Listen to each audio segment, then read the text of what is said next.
This is my Ferrari 458 Italia that I have turned into a pretty standard top of S1 class road racing machine. And today I'm going to challenge ChatGPT to build a car that will, in theory, be able to beat mine. So I've got ChatGPT loaded up here with our prompt. Hello, ChatGPT. I am making a YouTube video on Forza Horizon 6 where I have built a Ferrari 458 Italia into a purpose-built road racing car with a rating of 800, the top of S1 class. I want you to build a car that is also the top of S1 class to put head-to-head against my car. First, what car do you want to use? Let's see what it says. Let's build Porsche 911 GT3 RS. And here is the AI's GT3 RS, $400,000 for the car. Now let's see how ChatGPT wants to build it. All right, so we've got our car, and ChatGPT did ask to kind of let it know how the PI ratings work. So I've told it what S1 class range is from. I've told it that the GT3 RS starts out at S1758, so it has a little room to play with. Now I'm going to ask it for the specific upgrades. All right, that is quite a bit. Let me go and put all this on and see what happens. All right, we have gone and done all the upgrades, had to make a couple little modifications, but ChatGPT spent about 21,000 in upgrades, adding a little bit more horsepower and really dumping a lot into the handling. Now let's get it to tune the car. And all right, after tuning and asking ChatGPT what color it wanted, we have our completed build. So just to give you a little rundown of the tuning, it adjusted basically everything. It adjusted the tire pressure to be lower.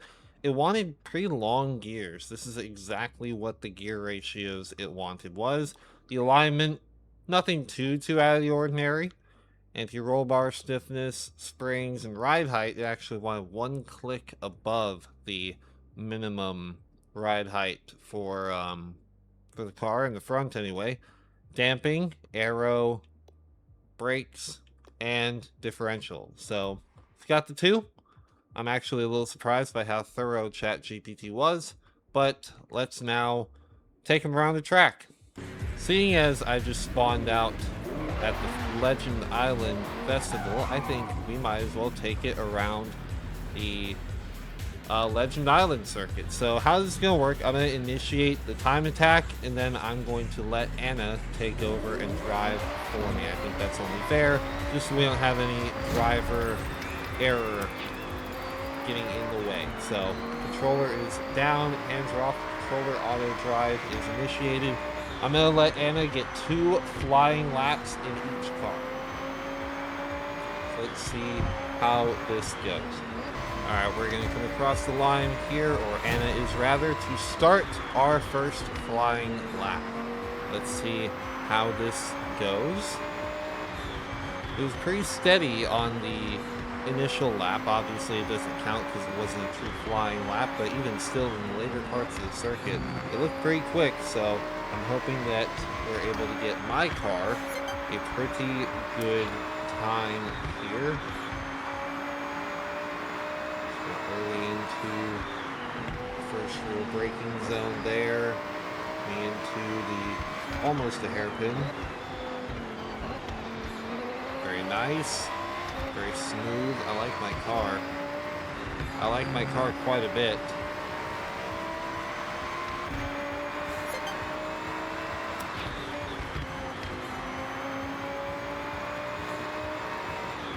Into the hardest braking zone of the circuit.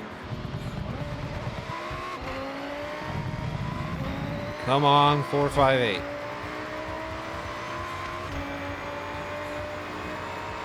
we go.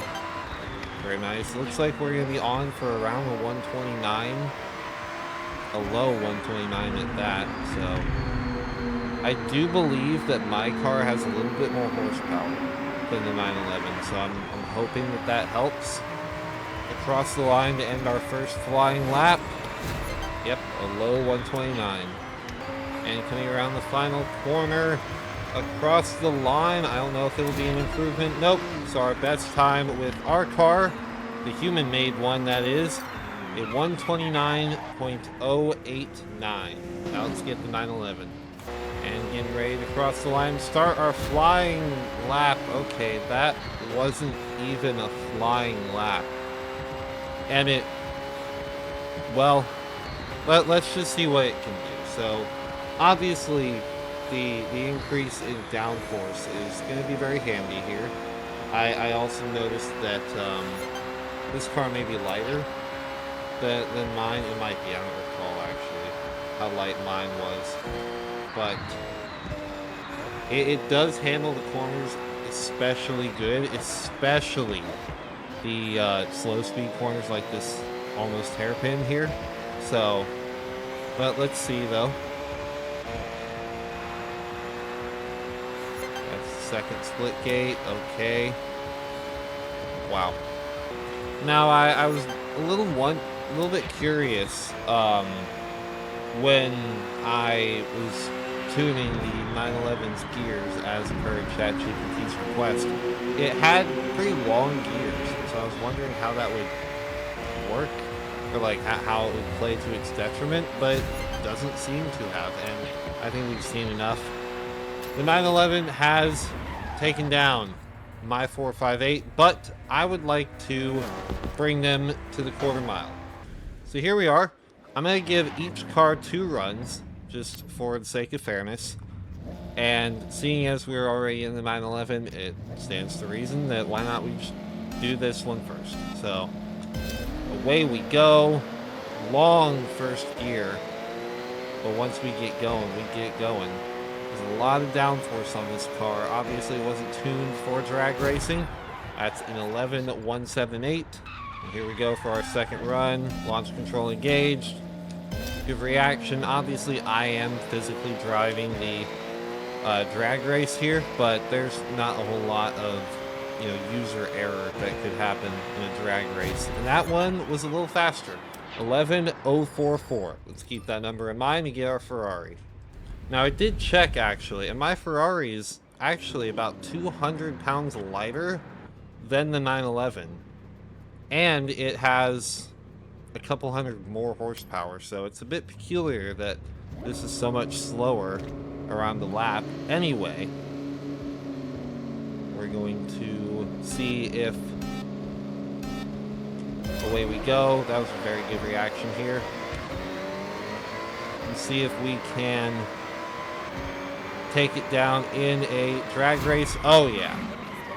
Alright, so what we've learned is that I'm better at building cars to go in a straight line, even when I'm not trying to, and ChatGPT did its job of building an actual race car. So I hope this served as a fun little experiment. I invite you all to try this out for yourself. It's pretty fun to see what the AI can come up with, and let me know if you want me to do other videos like this in the future. Maybe I'll ask it to build a drag car, who knows.